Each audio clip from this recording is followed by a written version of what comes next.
Good morning friends, welcome to the illusion. तो हमने पिछला वीडियो देखा अनुपात और समानुपात पर, और उसी से जुड़ा हुआ ये नेक्स्ट वीडियो है। और इसमें उसमें हमने देखा था लगभग 9 तरह के सवालों को, और इसमें भी देखेंगे कुछ और प्रकार के सवालों को। जितने प्रकार के सवाल होंगे उतने प्रकार के सवालों को मैं डिस्कस करूंगा। चलिए देखते हैं।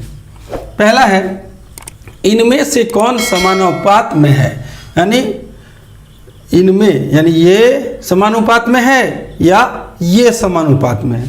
आपको यही बताना है कि दोनों में से कौन समानुपात में है। तो समानुपात का अगर आपने पिछला वीडियो नहीं देखा है तो सबसे पहले उस वीडियो को देखिए, उस पर मैंने समझाया है और कुछ सवालों को डिस्कस किया है। और जब आप उस वीडियो को देख लेंगे तब ये आपको और ज़्यादा क्लियर हो जाएगा। ऐसे तो आप समझेंगे ही।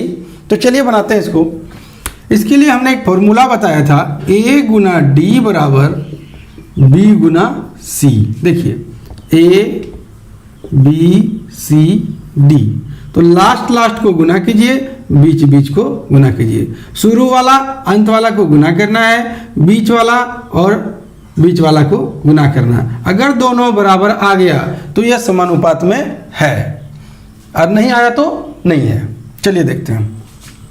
12 गुना 28 बराबर 16 गुना 21। तो करते हैं गुना हम। तो 12 का टेबल पढ़ते हैं 8 बार, 12 28। देखिए आप यदि टेबल यहाँ है ना, 20 तक तो टेबल है, तो डायरेक्ट पढ़ लीजिए, इससे आपको डायरेक्ट गुना हो जाएगा।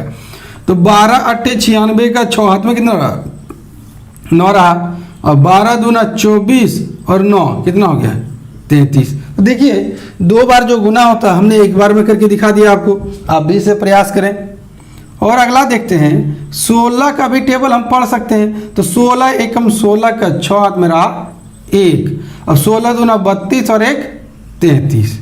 देखिए हुआ कि नहीं। और यदि दोनों बराबर हो गया, यानी लेफ्ट हैंड साइड और राइट हैंड साइड यदि दोनों बराबर हो जाए तो इसे हम कहेंगे समानुपात में है। हम लिखेंगे यहाँ पर समानुपात में है। ये कौन सा सवाल समानुपात में है, तो A नंबर वाला समानुपात में है। अब B नंबर वाले को देखते हैं। इसे भी हम इसी तरह बनाएंगे। तो A गुना D बराबर B गुना C। बीच वाले के साथ, बाहर वाला शुरू वाले के साथ, फर्स्ट और अंतिम यानी दोनों बाहर का है। बाह्य पक्ष का गुणनफल अंतः पक्ष के गुणनफल के बराबर होता है। तो गुना करें हम, 21 गुना 20 बराबर 16 गुना 25। तो 21, अब देखिए 0 है तो हमने मान लेना है कि 0 नहीं है, तो बचा 2। तो 21 गुना 42, और ये 0 तो यहाँ रख दिए थे। अब इधर 16 गुना 8, तो 16 गुना 8 करते हैं। 16 पंचे 80 के 0 हाथ में रहा 8। 16 दूना 32 और 8 कितना हो गया, 40। तो देखिए अब दोनों साइड बराबर नहीं हुआ, तो हम यहाँ लिखेंगे समानुपात में नहीं है। समानुपात में नहीं है, हमें बस इतना लिख देना है। और आप देखिए कितनी आसानी से यह बन गया। ऐसा कोई, देखिए मैथ जो है जब तक आप इंटरेस्ट नहीं लेंगे ना, आपको मज़ा नहीं आएगा, तब बोझ लगने लगेगा। तो मैथ को इंटरेस्ट लेकर के बनाइए। तो जब तक आप इसे उतारते हैं मैं दूसरा सवाल ले लेता हूं।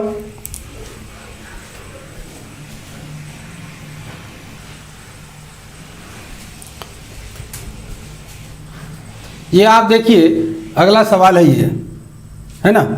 और इसमें कहा है कि A नंबर 12 20 96 और x का मान निकालिए।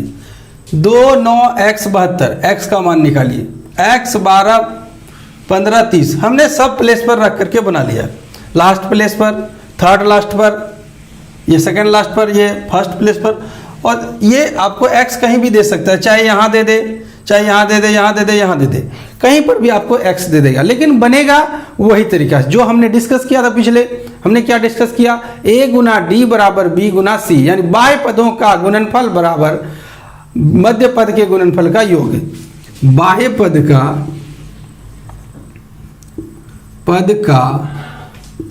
गुणनफल बराबर मध्य पद का गुणनफल। ये फॉर्मूला होता है। तो हमने इसे छोटा कर दिया था ए गुना डी बराबर बी गुना सी। अब देखिए बाएं पद का गुणनफल बराबर मध्य पद का गुणनफल, ये इसका समानुपात का फॉर्मूला होता है। तो चलिए बनाते हैं उसी पर और देखते हैं कि x का वैल्यू क्या आता है। 12 गुना x बराबर 20 गुना 96। और आप एक चीज याद रखें हमेशा कि यदि किसी को कटाना है ना, बाद में जब हमको कटाना है तो इसको गुना ना कर लें, इसका गुणनफल ना निकालें, कटाने के बाद गुणनफल निकालें। क्योंकि यदि आप गुना कर लेते, एक स्टेप आपको गुना करने में लग गया और फिर आप कटाइएगा तो फिर एक कटाने फिर बड़ा गुना हो जाएगा, गुणनफल आने के बाद उसको फिर कटाइएगा, फिर छोटा आएगा। तो जब हमको बाद में कटाना ही है तो क्यों ना कटाने के बाद गुना करें, और ऐसा करने से आपको कटाने में भी आसानी होगा और गुणनफल में भी आसानी होगा। तो चलिए, इधर है गुना में, इधर जाएगा तो क्या हो जाएगा, डिवाइड होगा।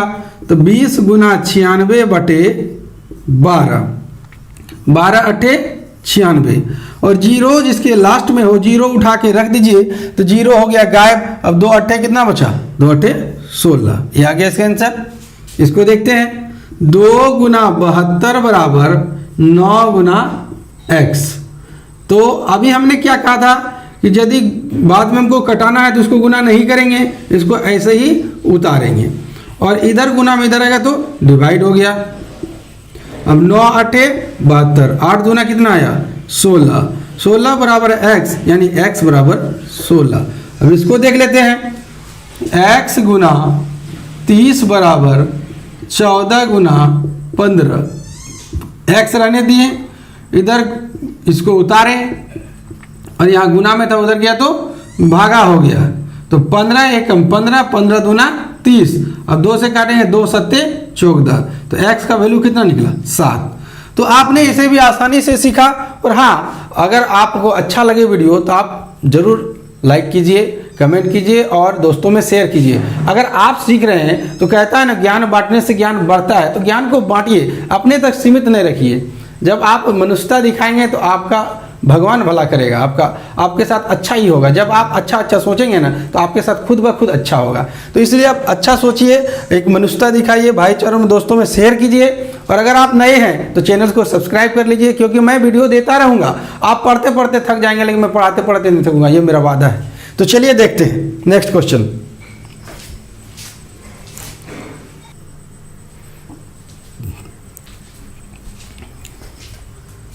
तो ये कुछ सवाल आपके स्क्रीन पर आप देखिए, ये कुछ सवाल है। मैंने इस बार 2-3 सवालों को लिया है ताकि थोड़ा ज़्यादा सवाल को हल किया जा सके और आप भी इंटरेस्ट ले लेकर के सीखें।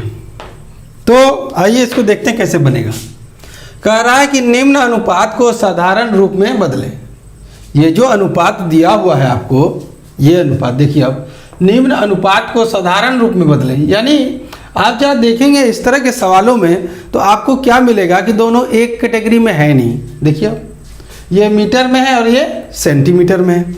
इसे देखिए, ये केजी में है और ये ग्राम में है, ये आवर्स में है और ये सेकंड में है, ये पैसे में है और ये रुपये में है। तो आपको मैंने कहा था पिछले वीडियो में, जो फर्स्ट वीडियो था इसका, ये सेकेंड वीडियो है, ये सेकेंड वीडियो है।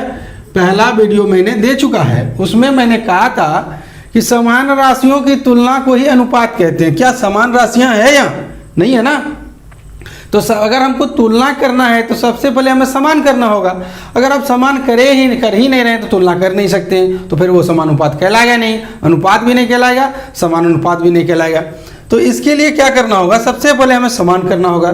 तो चलिए एक सवाल को लेते हैं, 3 का ए, 3 का ए को लेते हैं, 3 का ए को। इसमें कहा है 2.1 मीटर और तुलना करना है हमको 90 सेंटीमीटर से। तो हम जानते हैं कि 1 मीटर बराबर 100 सेंटीमीटर होता है। तो हम क्या करेंगे, इसको 100 से गुना कर देंगे, तब ये हो गया हमारा सेंटीमीटर, और इस साइड हो गया 90 सेंटीमीटर। अब आप देखिए कि दशमलव उड़ाएंगे कितना आएगा, 10, 1 0 1 0 कट गया, तो 2 एक यहाँ पर बचा 21 गुना 10, तो 210। दोनों में सेंटीमीटर है इसलिए सेंटीमीटर गायब कर दिए हम, या अगर आप यहाँ लिखना भी चाहते हैं तो यहाँ लिख लीजिए। और अनुपात 90 सेंटीमीटर, सेंटीमीटर सेंटीमीटर काट दीजिए, 1 0 1 0 कट गया, 3 3 जा 9, 3 7 जा 21। तो इसका आंसर आ गया 7 अनुपात 3। तो देखिए ये क्या लिखा था, साधारण रूप में बदले, कितना बड़ा था वो एक साधारण रूप में बदल गया, है ना, एक साधारण रूप में आ गया, तो इसे हम कहते हैं सिंपलेस्ट फॉर्म। तो आपको इस तरह के सवाल भी मिल सकते हैं। देखिए सवाल कहाँ से सेट करेगा वो तो एग्जामिनर पर निर्भर करता है ना, ये हम नहीं कह सकते कि ये आएगा कि नहीं आएगा। हमारा काम है सारा तरह के सवालों को आपको बताना, जितने भी प्रकार हैं, और आपका काम है उसको सीखना, पढ़ना और लिखना नहीं। जब दोनों आपकी जगह सीखना, सीखने से मतलब है लर्निंग, जिसको अधिगम कहा जाता है। अगर हम पढ़ते हैं तो भूल जाएंगे, रटते हैं तो भूल जाएंगे, अगर हम लिखते हैं तो भूल जाएंगे। अगर हम सीख लिए उसको कैसे बनता है ये, यदि आप सीख लिए तो आप कभी नहीं भूलिएगा। तो चलिए देखते हैं दूसरे सवाल को। ये हुआ, चलिए बी नंबर देखते हैं कि कहा है 5 kg अनुपात 400 ग्राम से, ये दोनों का अनुपात कीजिए, ठीक है।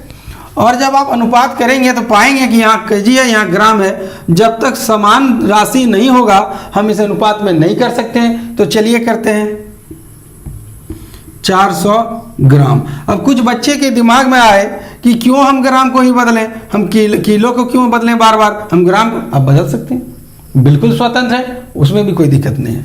तो 5 kg बराबर 5000 ग्राम, कहाँ से आया, 1 kg बराबर होता है 1000 ग्राम, तो 5 kg बराबर 5000 ग्राम, और इधर भी हो गया ग्राम में, ग्राम ग्राम कट गया। हमने पिछले वीडियो में कहा था कि अनुपात का कोई राशि नहीं होता है, कोई मात्रक नहीं होता है। अनुपात एक राशि का है लेकिन जिसका कोई मात्रक नहीं होता, क्योंकि दोनों तरफ मात्रक कट जाते हैं। अब 2 0 और 2 0 कट गया, क्या बचा 50, और इधर बचा 4, तो 2 दूना 4 और 25 दूना 50, तो इसका आया 25 अनुपात 2, ये इसका आंसर हुआ। नेक्स्ट देखते हैं सी नंबर का, 3 का सी देखते हैं। 3 आवर्स यानी 3 घंटे को हम अगर सिंपलेस्ट फॉर्म में बदलना है सेकंड के साथ अनुपात निकालते हुए, तो इधर है घंटे, इधर है सेकंड, तो हमें पता है 1 घंटा बराबर 3600 सेकंड होता है, और इधर हो गया 25 सेकंड। तो सेकंड जब कटेगा ही तो पहले काट दिए। अब हमें क्या कहा था, हमने कहा था अभी पिछले सवाल में कि यदि कटाना हो तो पहले आप कटा लें तब गुना करें, इससे आपका गुना आसान हो जाता है। तो चलिए हम कटाते हैं, 25 से ये कटेगा, क्यों कटेगा, क्योंकि 25 चौका 100 होता है। अब 2 0 यहाँ पर देख लीजिए, और नहीं तो हम 5 से कटा लेते हैं, 5 बचे 25, 5 7 35, और 1 बच गया, तो 5 दूना 10 और 1 0, है ना, कटाइए। फिर हम कटाएंगे 5 से, तो 5 से कटाएं, 5 से कटने का नियम क्या, लास्ट में 0 होना चाहिए या 5 का टेबल होना चाहिए। तो 5 एकम 5, यहाँ कितना बचा 2, 5 चौका 20, 5 चौका 20, देखिए 5 एकम 5 कितना बच गया, तो बचा 2, तो 2 और 2 22 हुआ, 5 चौके 20, फिर बचा 2, फिर 5 चौके 20। हाँ, तो अब हमारा हुआ 3 गुना 144, और इधर पूरा कट गया इसलिए हुआ यहाँ पर 1। तो गुना करें हम, तो 4 तिया 12 के 2 हाथ में रहा 1, 4 तिया 12 और 1 13 का 3 हाथ में रहा 1, 3 का 3 और 1 4, तो 432 अनुपात 1 इसका आंसर आया, ठीक है। अब इसमें देखिए ए बी के बाद डी हो गया, सी हो गया और ये डी। एक सवाल और है, इसको भी देख लेते हैं। ये डी नंबर का है, इसमें 60 पैसे और 2 रुपए, 60 पैसे और 2 रुपए। तो चलिए 60 पैसे को रहने दिए, और 2 रुपया बराबर 200 पैसा, 60 अनुपात 200, 1 0 1 0, 2 दाही 20, 2 तिया 6, तो इसका आंसर आया 3 अनुपात 10। तो आपने देखा कि कितनी आसानी से अनुपात के सवालों को हल किया जा सकता है, और हम इसे भारी समझते हैं। चलिए अब ये हो गया। अब हम 5 नंबर वाले 3 नंबर हो गया क्लियर। 4 नंबर वाले सवाल को देखते हैं। 4 नंबर का सवाल कहता है एक डलिया में, तो मान लीजिए आपके पास ये डलिया दिया हुआ है, ठीक है, ये एक डलिया दिया हुआ है, और इस डलिये में कितने सेब हैं 150, कुल सेब कितने हो गए 150, और 150 में से आपका 30 सेब सड़ गया, तो 30 सेब सड़ गया, 30 तो आप बाहर निकाल के फेंकेंगे ही, उसको तो रखने से कोई फायदा नहीं, ना खा सकते हैं, हम मवेशियों को खिला सकते हैं, लेकिन मवेशियों को भी ना खिलाइए। अगर मवेशियों को सड़े गले चीज़ खिलाते हैं उनके स्वास्थ्य पर बुरा असर पड़ता है। तो जितना जीने का हक इंसानों को उतना जीने का पशुओं को है, तो आप इसे ना करें। तो ये आपके अच्छे आम कितने हो गए 120, कुल हो गया 150, 30 कितना हुआ सड़े, और अच्छे कितने हुए 120। और जब आप ये निकाल लिए यहीं पर तो आपका आधा आंसर आ गया है। ठीक है, अब आप देखिए किसका अनुपात मांगा, सड़े सेब तथा अच्छे सेब, सड़े सेब तथा अच्छे सेब, एक नंबर का आ गया सड़े सेब तथा अच्छे सेब, है ना। तो सड़े सेब कितने हैं 30 और अच्छे सेब कितने हैं 120, तो 0 0 कटा, 3 एकम 3, 3 चौके 12, कितना आया 1:4, यानी एक चौथाई सेब सड़े हुए हैं। तो चलिए, एक चौथाई नहीं कह सकते, ऐसे अंदाज से नहीं कह सकते, लग रहा है कि 4 भाग अच्छा है, 5 भाग में से 4 भाग अच्छा है और 1 भाग सड़ा हुआ है, यही इसको हम कर सकते हैं। नेक्स्ट देखते हैं, दूसरा है कि अच्छे सेब तथा कुल सेब। तो अच्छे सेब कितने हैं, अच्छे सेब है 120, और कुल सेब कितने हैं, कुल अच्छे सेब तथा कुल सेब है 150। चलिए 1 0 1 0 कटा, 3 चौके 12 और 3 5 जा 15, तो 4:5 हो गई है। तीसरा देखते हैं कि सड़े सेब तथा कुल सेब, सड़े सेब कितने हैं 30 तथा कुल सेब कितने हैं, कुल सेब 150, 1 0 1 0, 3 5 15, तो 1:5, यानी सड़ा हुआ जो है 1/5वां भाग सड़ा हुआ है, 5 में से 1 भाग सड़ा हुआ है, तो यानी 1/5वां भाग सड़ा हुआ है। तो ये कुछ सवाल थे, और जब तक आप इसे उतारते हैं तब तक मैं दूसरे सवाल को ले लेता हूं।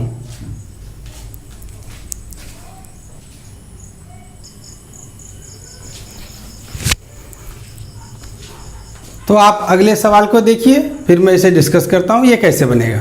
ठीक है, तो देखिए अगला सवाल, एक शहर की जनसंख्या 60,000 है, यानी शहर में अगर ये कोई एक शहर है, मान लीजिए देवघर एक शहर है, उसकी जनसंख्या 60,000, तो उसमें 25,000 पुरुष है, 15,000 महिला यानी औरत है, और बाद बाकी जो शेष बच गया वो है बच्चे। तो निम्न का अनुपात ज्ञात करें। इसमें से 4 तरह के सवाल बन रहे हैं और चारों सवालों को मैं आपके लिए लिया हूं। तो पहला सवाल है पुरुष तथा कुल का, यानी पुरुष कितना है, तो पुरुष है 15,000 और टोटल कितना है, तो टोटल है 60,000 उसका। फिर है औरत तथा कुल जनसंख्या का, औरत तथा पुरुष का, बच्चे तथा कुल जनसंख्या का। चलिए एक एक करके बनाते हैं। तो पहला कहा पुरुष, तो पुरुष कितने हैं 15,000, और कुल कितने हैं 60,000। अब सॉल्व करेंगे इसे, 3 0 3 0 कट गया, 15 1 जा 15 4 जा, तो इसका आंसर आया 1:4। दूसरा देखते हैं, दूसरा है औरत तथा कुल जनसंख्या। औरत कितने हैं, सॉरी ये गलत हो गया, यहां कहा था पुरुष, तो पुरुष है 25,000 और कुल है 60,000। पुरुष कहा था, मैंने औरत लिख दिया। ये 0 3 0 कटा, 5 5 जा 25, 12 बार में ये कट जाएगा। ठीक है, 12 पंचे 60, तो हमारा आंसर आया 5:12। हर 12 में से 5 महिला है, टोटल में पुरुष है, 12 लोग में से 5 ठो पुरुष है। अगला है औरत तथा कुल जनसंख्या। देखिए औरत तथा कुल जनसंख्या, तो औरत तथा कुल है 60,000, 3 0 3 0 कटा, 15 एकम 15, 15 चौके 60, 1:4, यानी हर 4 में से एक औरत है। टोटल जनसंख्या 4 है, तो अगर 4 ठो लेते हैं उसमें स्त्री पुरुष सब हो सकता है, बच्चे भी हो सकता है, तो 4 ठो में 1 ठो औरत है, और 12 ठो में 5 ठो पुरुष है। अब देखते हैं औरत तथा पुरुष। औरत कितने हैं 15,000, पुरुष कितने हैं 25,000, काट दिए, 5 तिया 15, 5 पचे 25, 3:5, 5 पुरुष पर 3 महिला है, 3 महिला है तो 5 पुरुष है, ये अनुपात है। और लास्ट है बच्चे तथा कुल। तो बच्चे तो हमने निकाला ही नहीं, तो मान लीजिए 60,000 में से अब पुरुष बात कर दिए 25,000, तो पुरुष बात किए तो बचा कितना 35,000, और 35,000 में से फिर बात करेंगे औरत को 15,000, तो ये देखिए आपका आया 20,000। तो यानी बच्चे कितने हैं, तो बच्चे हैं 20,000। बच्चे कितने हैं 20,000 है ना। तो 20,000 बच्चों का और किसका निकालना है, टोटल का। तो 20,000 बच्चों का और टोटल कितने हैं 60,000। तो 60,000 को कटाइए, 3 0 कटा, 1 0 और कट रहा है, कटा दें, 2 एकम 2, 2 तिया 6, यानी 3 में से 1 है बच्चा, टोटल 3 में से 1 बच्चा है। अब ये देख लिए कितनी आसानी से बना। और जब तक आप इसे उतारते हैं अगले सवाल को ले लेता हूँ। जितना सवाल हो सकेगा तरह तरह का मैं आपके लिए लूँगा।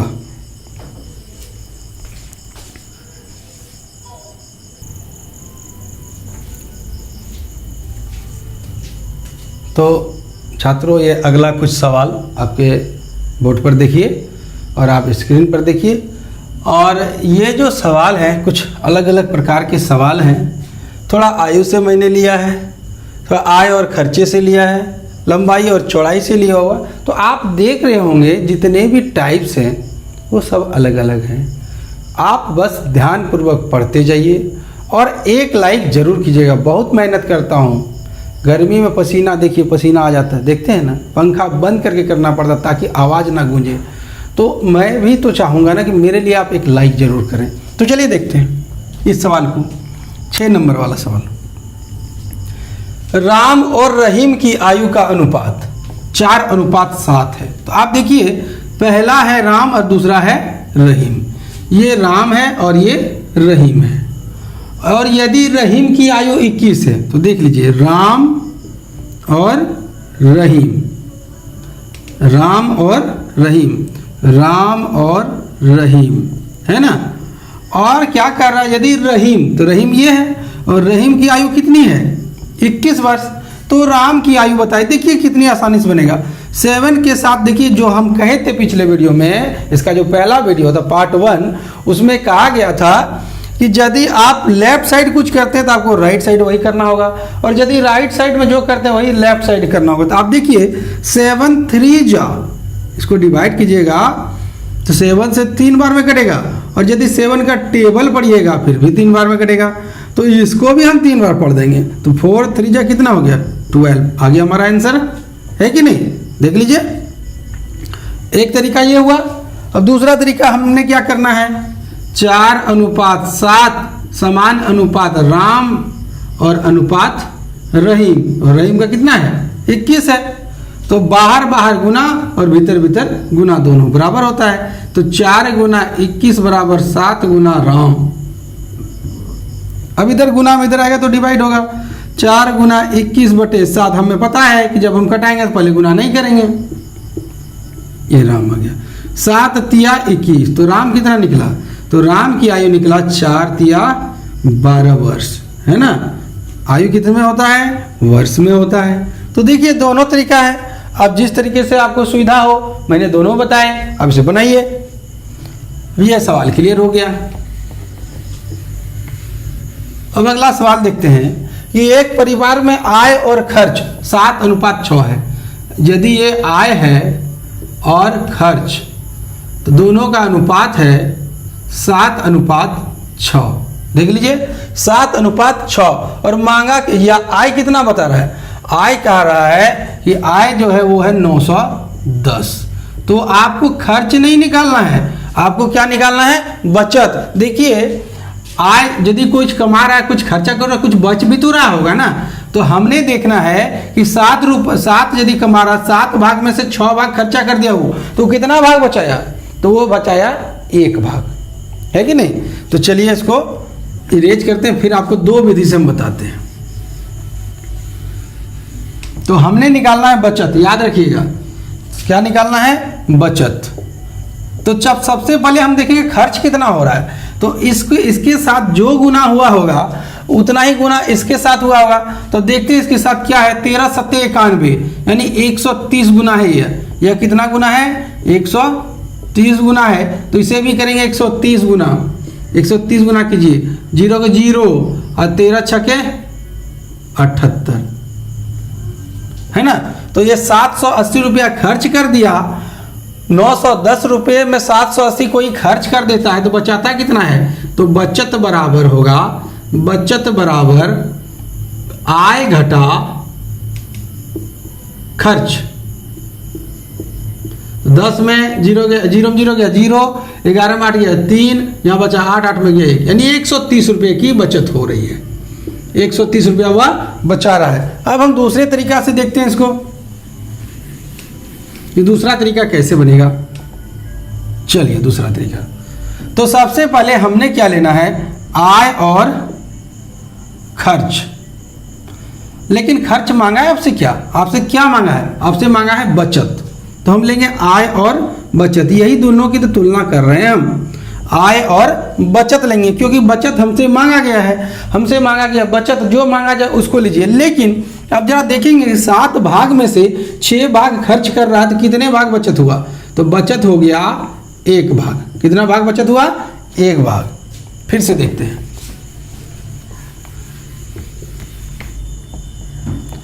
आय खर्च बचत 7:6 और 910 है, इसका मान दिया हुआ 910।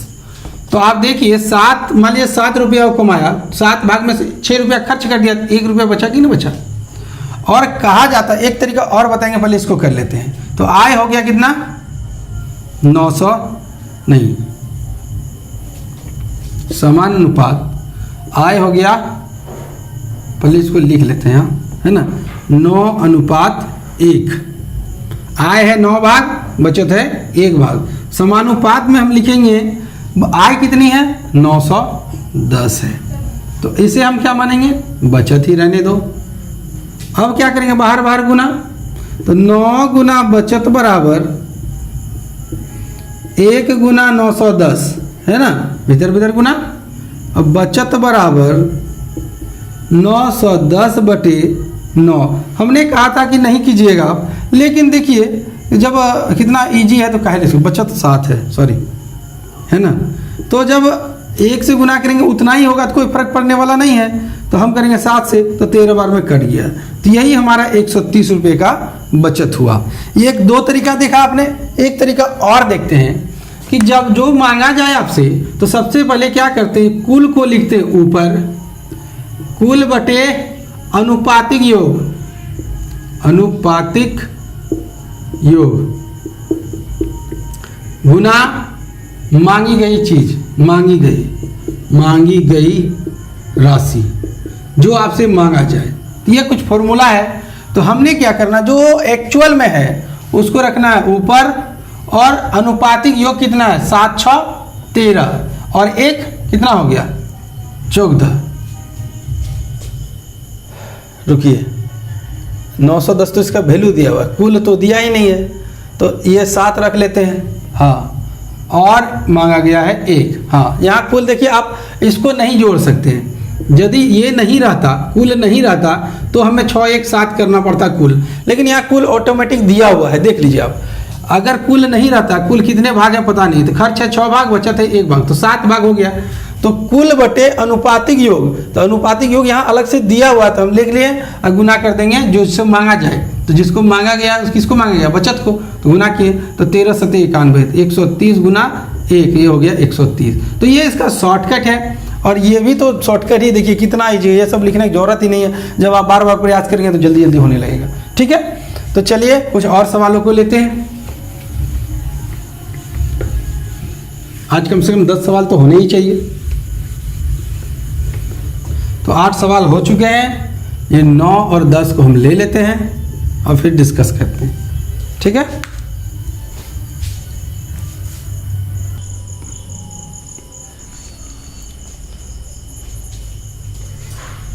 तो आप देखिए कुछ अलग टाइप के सवालों को।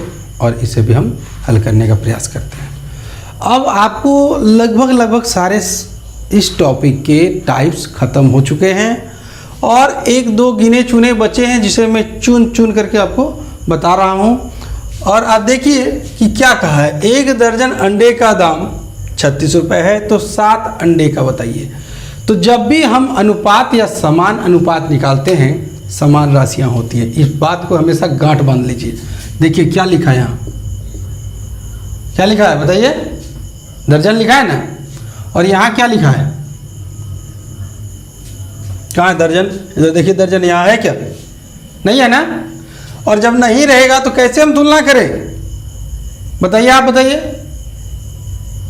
ठीक है, तो हम क्या करेंगे, बिल्कुल सही कहा आपने, हम करेंगे यहाँ पर समान। सबसे पहले क्या करेंगे, समान। तो चलिए समान, 1 दर्जन बराबर कितने अंडे, 12 अंडे का दाम है 36 रुपये। 12 अंडे का 36 रुपये, तो 7 अंडे का कितना, तो 7 अंडे का बताइए, नहीं पता है ना।